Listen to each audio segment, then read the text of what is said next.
So, we see the war in Gaza. The Israeli them a bomb up the place. The Palestinians them a bomb up the place. We see some people start to throw bombing at the place, Hezbollah. We see America send troops go down there. We see some critical things start happen. We see the Arab them start to watch America because them says where them are deal with both them a go down there. We see Putin a ball out against the Israeli them. Whole heap of things are going down there so. And you know, so the hardcore fundamentalist Christian claim that that is where the Armageddon will start. And I remember when Gaddafi was the evil one. Yes, one time them have put Gaddafi in the Bible. And some people them put it in the Bible though. Every time something come up where get the world attention, some people refer to the Bible. Even the COVID, people start saying it's in the Bible. We're going to come forward. No man is an island. Before we forget, you know, it's a strange thing that last week we had talked about the Israeli and the Arab war. And I play a song, a poem that we did in the early 80s when me and Ibo Cooper sit down in our house and recorded on a Kurzweil keyboard. That time, that was the Av. For those who want a keyboard, if you don't have that keyboard, you're not into it. Well, Ibo Cooper mastered that keyboard. And we actually sit down in our house and record the same poem I hear me play last week about Canaan land. And that was last week, what? Wednesday. Last week, Wednesday. I'm going to get up. And when I get up, it's Friday, I have Thursday and even Friday. We hear some Cooper dead. I say, what kind of thing that? Because that no. What makes it unusual about his death is not that he died, but earlier in the year, his son died. And a couple weeks before him, his wife died. That's some weird thing, man. And you know, Ibo Cooper is one of them brethren where give a lot to the music school. Yes, so this week, on Friday, there will be a 9-night. So you know 9-night is a culture Jamaica. Friday, October the 20th, at 6 p.m. to 12 midnight. And 9-night will be held at Edna Mande College of the Visual and Performing Arts for Ibo Cooper, most one's brethren. So that is really, it really, yeah, it strike me. I talk to a brethren and say, boy, this thing come like out of one Twilight Zone movie, man. Because not only, and no matter of fact, you know, in the day, Wednesday, me and Professor Becky, we are, him say I try call Ibo. And him not get him. I say, you know, say me I try call him too, I not get him. I'm going to come get up the next day and come here and say, Ibo pass away. After we had think about him wife, we passed a couple weeks ago. And we just done the whole place did a mourn the last time son. And this is how it go. But you see that thing there when him dead Rasta, if you ever catch it, it's a man, I kill it. But it's a weird thing. It's a weird thing. So yes, the 9-night for Ibo Cooper, Friday, October 20th. Right over there at the Enderman, the college. A whole heap of youth, Ibo make eat food for music because he was a great music teacher. And a lot of youth now walk up on tour. A lot of youth walk up on tour now and play for artists. Was fashioned and taught by Ibo Cooper. So we say, well, Ibo, yes, it's a serious thing. We are going to recommend to, well, my wife someone say recommend. We are going to ask Miss Babsy Grange if she could spare a plaque in the music school in memory of Kingsley Michael Ibo Cooper. Yes, we want to make that be a remembrance of the work that he did at that school. We're going to come forward. So, we talked about Ibo a while ago, and one of the things that really come to my mind was the time during the time of the Ethiopian famine. I don't know how much of you remember that it was in the early 80s. A famine take over Ethiopia, and a big song come out of that famine. We Are the World. We Are the World was a group of artists in America coming together to make a song and use the proceeds from the song to help Ethiopia. Well, before that song came out, Igbo spearheaded a group of us, a lot of us, come together and make a song. And we was able to adopt some children in Ethiopia and really send funds to them. Yes, that was something that was spearheaded by Ibo Kupa, I think Willie Stewart, who was the drummer in the band, Carrot, who was the percussionist, Basie, who was the bass player, we call him Basie, and the lead singer who passed that, oh gosh man, I forgot that. I forget his name, I can't do that. Should I get Bonnie Ruggs? And the song did quite well, and we did come together as artists and others too, not only artists involved in it, but we was able to help some youth in Ethiopia for a long while. We're going to play the song. That the people who don't know it will know it tonight, that this was one of the hallmarks to me of artists coming together to actually do something for Ethiopia. I mean, really do something for Ethiopia. That was a successful venture into Ethiopia, where we were able to send things there for the so-called starving children of Ethiopia. And that is really a landmark in Jamaican reggae music, where a group of artists was able to do such a massive production and did something and got something out of it for the children of a country that a whole heap of us hold dear to our heart, Ethiopia. I don't know if a whole heap of ones remember that famine that took over Ethiopia. And then Michael Jackson, Stevie Wonder, you name them, come together and did We Are the World. So we really recognize that as a venture into time. The informative information presented in this video is motivational and is positively aimed at inspiring, educating and entertaining the viewers with the cutting edge of critical reasoning. If you enjoy the contents on the Black Radar YouTube channel, please consider subscribing to show your support. This is Mutabaruka. We want to present to you a wholesome kind of level of consciousness right now. So subscribe and tell your friend them. This is Mutabaruka. Muta. Yes. Just to make you remind you, that song that way you just play still, that song wasn't the only production, it was an entire album that was made. Yeah, the two of them I make, No, yeah, man. The two tune them. A two tune me just play a while ago. Yeah, man, I know, so I tell you, it was an entire album, man. Yes. So I want you to know that, well, we're going back my Igbo again. The brethren, I will say it before, I will say it again, allow a lot of youth out there to eat food after the music right now by teaching, brilliant teacher in the school. And you need to recognize it. A whole heap of youth out there get to tour with Jimmy Cliff from the school and get to have them own band with the no artists them we are all over the world. Yeah. A whole heap of them come out of the hands of Ibo Kupa, music teacher. So we say yes, him deserving something in that school.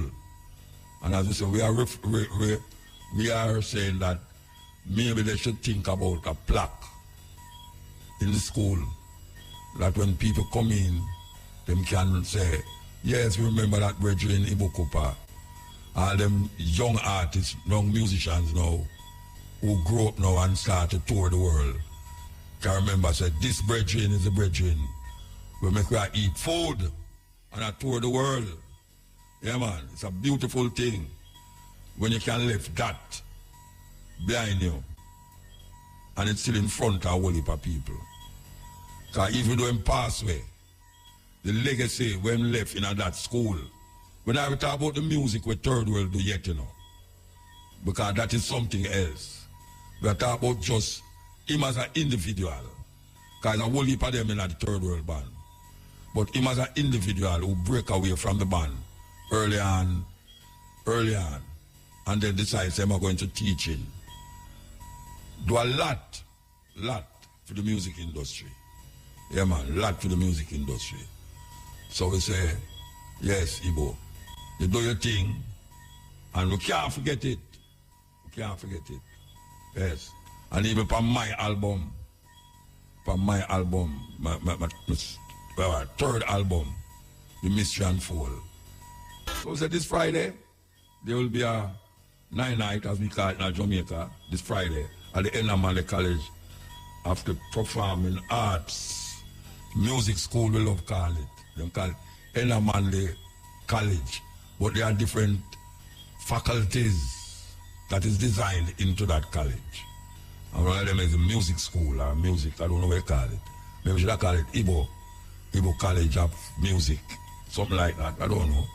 Just I throw it out, whosoever will just pick it up and see what can happen. This is the cutting edge on RFM. Okay. All right, so we continue the journey. We want to play this. We understand we are going in our earth. And we feel, say, even though we understand the Arabs, them, and what they did to African people, we are claim that you have the worst of two evils.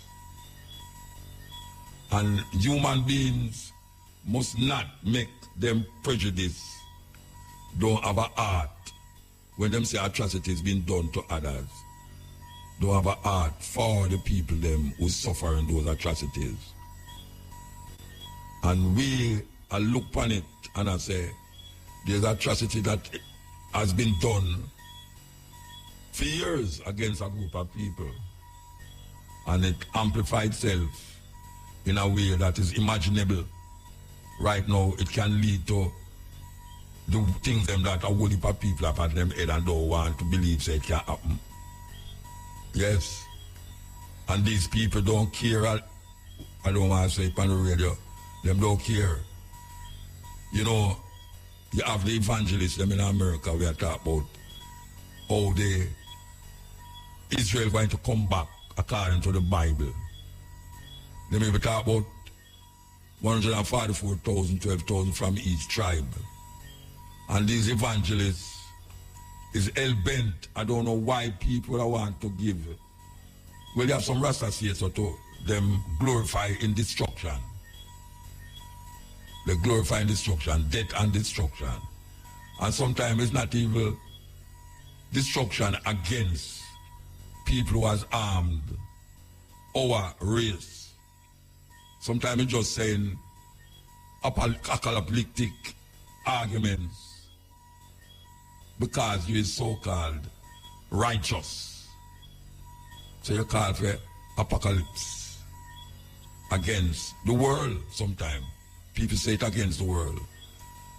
Blood, fire, lightning, earthquake, brimstone, all of these destructive elements is brought down on people who don't share the same views or who is not of the same race. And we see that taking place right now. Right now. In Northeast Africa. Where we see that take place. And the bigger powers rallying round this atrocity. And we say, we not go allow people to make we lose with humanity. At least I not allow it to make people make me lose my humanity by deciding, say, if I see atrocities against a group of people, I can't say, we not defend that. We not defend that. Because if a man, that what them call jungle justice in a Jamaica. Me doing that, you know. Me doing no jungle justice, you know. Because I remember one of them where they Stirling Castle, where them find say a man must rape a little girl. And the crowd gang him and burn him. Light him a fire and burn him. Ongo for come here says not him. That happened again to a man out of St. Thomas, where they man look for this man long time and two man a walk and see this man and check the man and chop him up, kill him. Ongo for come here says not that man. So this thing about jungle justice is a racist talk, racist argument, because people feel say because only in Africa jungle supposed to there. That is how white people see it. Them have forests and we have jungle. When you think about jungle, you think about lion and tiger and all sort of wild animal, including wild people run up and down naked. When you think about forests, you think about Yogi Bear and Bugs Bunny and all these things that run up and down in the forest. And that is how them make you view the thing. So when they say jungle justice, it's them a thing can make we feel like say in Africa, you never have no rule and no regulation that govern systems and societies, villages and township. Them make we feel like that never exists in Africa. So people just take the line of them own hand. That is how the argument about jungle justice come about. People take the line of them own hand and just do what they want to do. Void of evidence sometime, but just thinking and believing. Hey, you know, some believe that man down the road to the thing. I could go for him and chop him up and kill him. Yes, and when them done it, them here say, right, you know, so them catch the man who do something wrong there, them admit it. What a terrible thing. Racism, just like how them talk about the Native American, them. Yeah. Them talk to Native American and them about sort of derogative things to talk about the Native American, them, and it's them who thief the people, them land. So we recognize all of that. So back to the Arab and the Israeli thing. Me understand when we face with this Arab thing, because we know of the Arab invasion of North Africa. And we know that the Arab them was part of the colonial past of Africa. The thing is that the Moors who took unto themselves Islam or the Muslim religion went into Spain, and these black people ruled Spain for 700 years. 700 years in Spain. The thing with that ruling in Spain is that the African them never go there for come enslave the Spaniards. Them go there for civilize the Spaniards. And if you go to Spain, you will see what I'm talking about. A lot of culture that now come from the Spanish, we will feel say is European etiquettes and European ways. It's the black people them go show them that.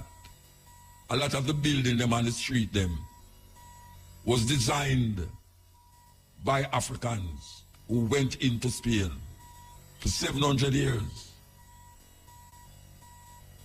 Yet we have some Africans who took upon themselves Islam and start to use Islam against them fellow African them. That is how dangerous religion is and how religion can be.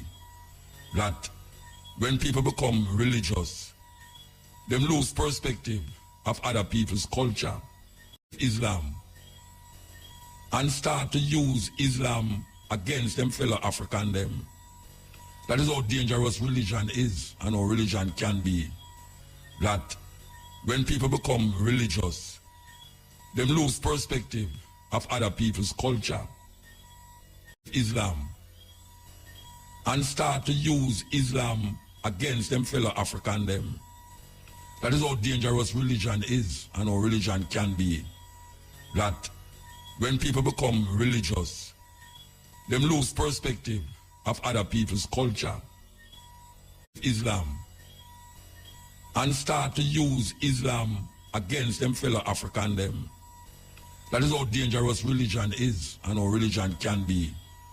That when people become religious, they lose perspective of other people's culture, Islam, and start to use Islam against them fellow African them. That is how dangerous religion is and how religion can be. That when people become religious, they lose perspective of other people's culture. Now, Haile Selassie, Rastaman, a whole heap of ones here we are talking about Haile Selassie all the while. In a 1960, you know, I remember 1967, there's something about that. Haile Selassie make a speech, and Haile Selassie say, Africa's Armageddon has passed. Yes, him said. Haile Selassie say, Africa Armageddon gone. He was talking about what was done to the Africans them during the time of slavery. All the slavery that hold Africa and make Africa separate and apart from each other. Him say, that gone. So, me know say, any Armageddon will take place and now. We don't involve Africa in it and don't involve, we must involve ourselves in it. Because no guy can't tell you who to trust and who not to trust. Yeah, but you don't say the enemy of my enemy is my friend. The enemy of my enemy is my friend. Sometimes that is how it goes. The enemy of my enemy is my friend. So you go align to that person who is your enemy's enemy. What a judgment in the earth. We have to be careful what is happening. I want to touch I never play a Nelson Mandela speech on this program yet, but I have a Nelson Mandela speech where I want to play. Maybe I play it next week too, where Nelson Mandela say, nobody is going to make the ANC be an enemy to somebody else's enemy. Because him talk about Gaddafi, and him talk about Arafat, and him say, look here, we share common interests in certain things, and if they defend our liberation struggle, we're not going to become enemy of those people.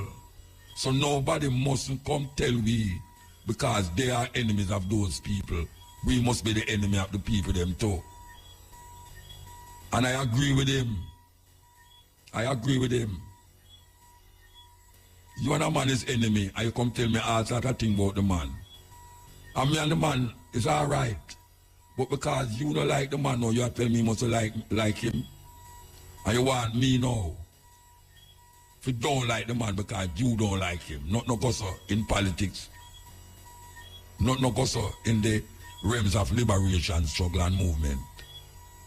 That is why a whole heap of Africans is not against Russia. Because them know say Putin used to walk the fields with them in the times of war. And even though them understand Putin's way, them have to say, well, you know, him LP when we was in time of need. That is why a whole heap of them don't side with America and Ukraine. As a matter of fact, we see the whole world is in uproar now against America. Yes, the majority of people when we see on the news, whether it's Western news or Eastern news or in America, even the Israeli them, you have a lot of Israeli in America now, we are tell Biden say, why him, like him aggravate the situation. Yeah, he must send 3,000 troops down there, and them have ship and border there, so, and the ships them now aggravate the Arab them. What a thing. No, them just pass through what we call the Heroes Week. I think them like this is also the Heroes Week, you know. How much of you out there sit down and really think upon the people them who come and wanted to see liberation in their time, wanted to see freedom in their time, and died and they didn't see it, but they fought for it.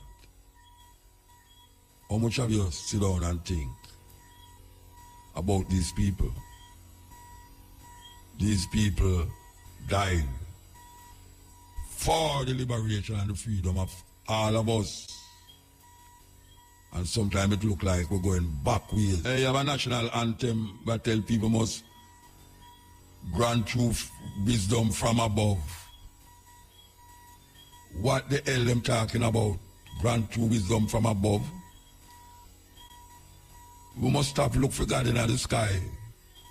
Because if them claim say God is omnipresent, you know what omnipresent mean? We are led to believe that He's everywhere. Everywhere. Yet till when people talking about that thing them call God, them look up. That means if them looking up for Him, Him is not here with them. Him is not inside of them.